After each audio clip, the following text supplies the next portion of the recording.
Toy na re-review natin for today. This is the Crash Bandicoot Boulder Dash Diorama. Na pag binili natin siya, ganitong klaseng packaging ang meron siya sa harap and sa likod and at the side, on the other side, on top and at the bottom. Yan. And pag na-unbox natin ang toy natin na yan, again, i-appreciate lang natin itong magandang backdraft nila dito. I think kung marami kang Crash Bandicoot na toys na binili, tapos pag duktong-duktongin mo itong mga backdraft mo, I think maganda rin kalalabasan niya.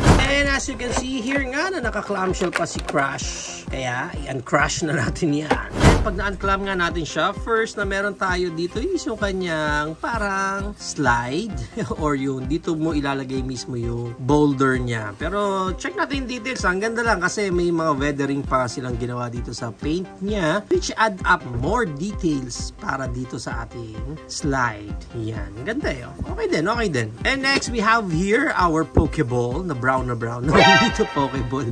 Ito na yung ating boulder. Detail din siya dito. Parang Aztec yung design eh. Pero itong ball niya na to, plastic lang siya and hindi siya rubber. Plastic and super gaan lang niya. As in, parang halos wala siyang weight. And itong boulder na to, lalagay natin yan dyan. And then, we have here naman itong kanyang crate. Tingnan natin yung details niyan. Ayan, no? Kitang-kita nyo naman na parang may crack.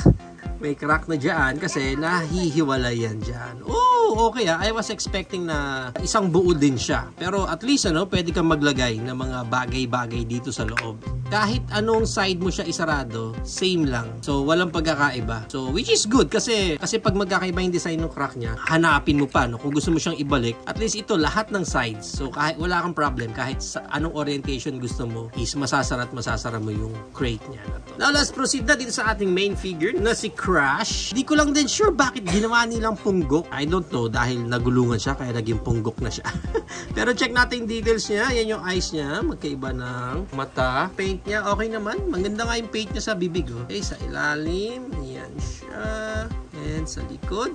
Yan. And para sa articulation, wala na kasi yung head niya, yun na rin yung katawan niya. Pero sa arms niya, and sa shoulder, na-rotate niya ng ganyan. Wala nang ibang articulation dito, kundi yun lang. Yung mga shoulder lang niya is naiikot niya ng ganyan. Pagdating sa waist, wala na rin articulation dyan. Pero yung legs niya, walang Van Damme split. So, ang legs niya, pwede niyang maitaas ng ganyan. And back kick niya, halos walang back. Yun lang din ang articulation niya. Kasi again, itong paa niya, rubberish yung ginamit nilang material. So, malambot ulit yung paa niya dyan.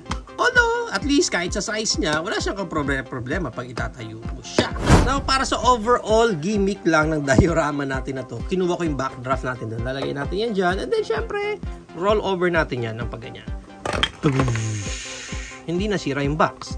Nalaglag lang si Crash. Try muna natin na si Crash lang yung nandyan. 3, 2, 1. Boom! Ah, matibay si Crash. Try naman natin yung crate lang yung nandyan. Check natin kung masisira. Ala, napupush lang eh. Napupush lang yung crate eh. Not unless siguro, yun. Yan, na-break. Ngayon, try natin si Crash naman. Pag si Crash lang yung nandun, siya yung magbe-break ng crate. Yan! Nagulungan pa siya. Now, para sa height ng Crash Bandicoot natin na to, ang height niya is around, ito yung mini lang natin dito, 2.5 inches. Pero yung boulder natin, mga 3.5. Yung haba naman dito nung kanilang slide is around almost 5 inches din. And yung ating crates, yung height niyan is mga 1.75, almost 2 inches. And maganda niyan, i-compare pa natin siya sa iba pa nating figure tulad ng ating Buzz Lightyear, Zurg, and Super Mario Bros.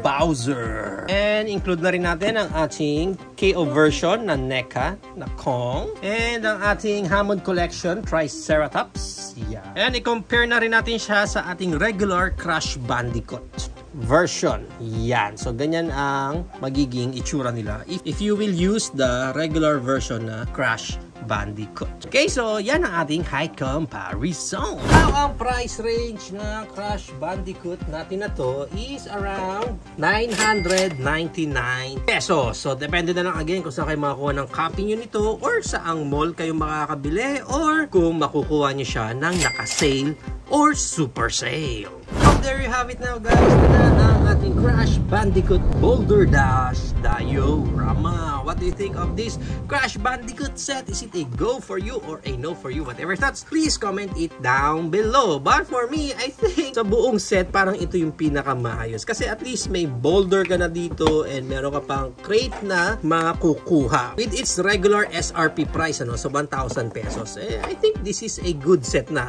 The only downside lang nakita ko dito is they use a shorter Crash. Hindi man lang nila ginawa yung regular height ni Crash. Ano? Talagang naglagay din sila ng variant dito na mas maliit na Crash. Which is for me, okay lang din naman. Ang problem lang is paano kung ayaw mo yung ibang set nila and ito lang yung may boulder ang gusto mo. So, you need to purchase another regular height ni Crash, diba? Pero with that, again, kung nagko-collect ka naman talaga ng Crash Bandicoot ng mga figures, magandang addition pa rin to para sa collection mo.